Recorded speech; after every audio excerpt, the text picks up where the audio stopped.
ഉൽപ്പത്തി അദ്ധ്യായം 33. ഏസാവിനെ കണ്ടുമുട്ടുന്നു. യാക്കോബ് തലയുയർത്തി നോക്കിയപ്പോൾ ഏസാവ് 400 പേരുടെ അകമ്പടിയോടെ വരുന്നത് കണ്ടു. ഉടനെ യാക്കോബ് മക്കളെ വേർതിരിച്ച് ലേയയുടെയും റാഹേലിൻ്റെയും 2 പരിചാരികമാരുടെയും അടുക്കലായി നിർത്തി. അവൻ പരിചാരകന്മാരെയും അവരുടെ മക്കളെയും മുൻപിലും ലേയയെയും മക്കളെയും അതിനു പുറകിലും റാഹേലിനെയും ജോസഫിനെയും ഏറ്റവും പുറകിലും നിർത്തി. അവൻ അവരുടെ മുമ്പേ നടന്നു. സഹോദരൻ്റെ അടുത്ത് എത്തുവോളം 7 തവണ നിലമുട്ടെ താണു വണങ്ങി. ഏസാവാകട്ടെ ഓടിച്ചെന്ന് അവനെ കെട്ടിപ്പിടിച്ച് ചുംബിച്ചു.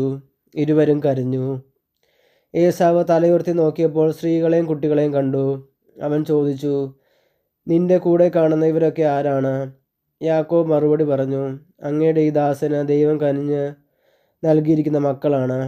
അപ്പോൾ പരിചാരികമാരും അവരുടെ മക്കളും അടുത്തു ചെന്ന് ഏസാവിനെ വണങ്ങി. തുടർന്ന് ലേയയും അവളുടെ മക്കളും, അതിനുശേഷം ജോസഫും റാഹേലും അടുത്തു ചെന്ന് താണു വണങ്ങി. ഏസാവ് ചോദിച്ചു, ഞാൻ വഴിയിൽ കണ്ട പറ്റങ്ങൾ കൊണ്ട് നീ എന്താണ് ഉദ്ദേശിക്കുന്നത്? യാക്കോബ് പറഞ്ഞു, എൻ്റെ യജമാനനായ അങ്ങയുടെ പ്രീതി നേടുക. ഏസാവ് പറഞ്ഞു, സഹോദരാ, എനിക്കതെല്ലാം വേണ്ടത്രയുണ്ട്. നിൻ്റേത് നീ തന്നെ എടുത്തുകൊള്ളുക. യാക്കോബ് അപേക്ഷിച്ചു, അങ്ങനെയല്ല, അങ്ങ് എന്നിൽ സംപ്രീതനാണെങ്കിൽ എൻ്റെ കയ്യിൽ നിന്ന് ഈ സമ്മാനം സ്വീകരിക്കുക. കാരണം ദൈവത്തിൻ്റെ മുഖം കണ്ടാലെന്ന പോലെയാണ് ഞാൻ അങ്ങയുടെ മുഖം കണ്ടത്. അത്രയ്ക്ക് ദയോടെയാണ് അങ്ങ് എന്നെ സ്വീകരിച്ചത്.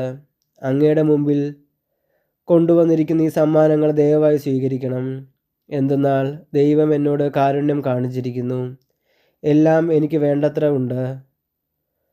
അവൻ നിർബന്ധിച്ചപ്പോൾ ഏസാവ് അത് സ്വീകരിച്ചു. ഏസാവ് പറഞ്ഞു, നമുക്ക് യാത്ര തുടരാം, ഞാൻ നിന്റെ മുമ്പേ നടക്കാം. യാക്കോബ് പറഞ്ഞു, അങ്ങേക്കറിയാമല്ലോ മക്കളൊക്കെ ക്ഷീണിച്ചിരിക്കുകയാണെന്ന്. കറവയുള്ള ആടുമാടുകൾ എൻ്റെ കൂടെ ഉണ്ട്. ഒരു ദിവസത്തേക്കാണെങ്കിലും കൂടുതലായി ഓടിച്ചാൽ അവ ചത്തുപോകും. അതുകൊണ്ട് അങ്ങ് മുൻപേ പോയാലും കുഞ്ഞുങ്ങളുടെയും കന്നുകാലികളുടെയും നടപ്പിനൊത്ത് ഞാൻ പതുക്കെ വന്ന് സെയീറിൽ അങ്ങയുടെ അടുത്ത് എത്തിക്കൊള്ളാം. എൻ്റെ ആൾക്കാരിൽ കുറേ പേരെ ഞാൻ നിൻ്റെ കൂടെ നിർത്തട്ടെ?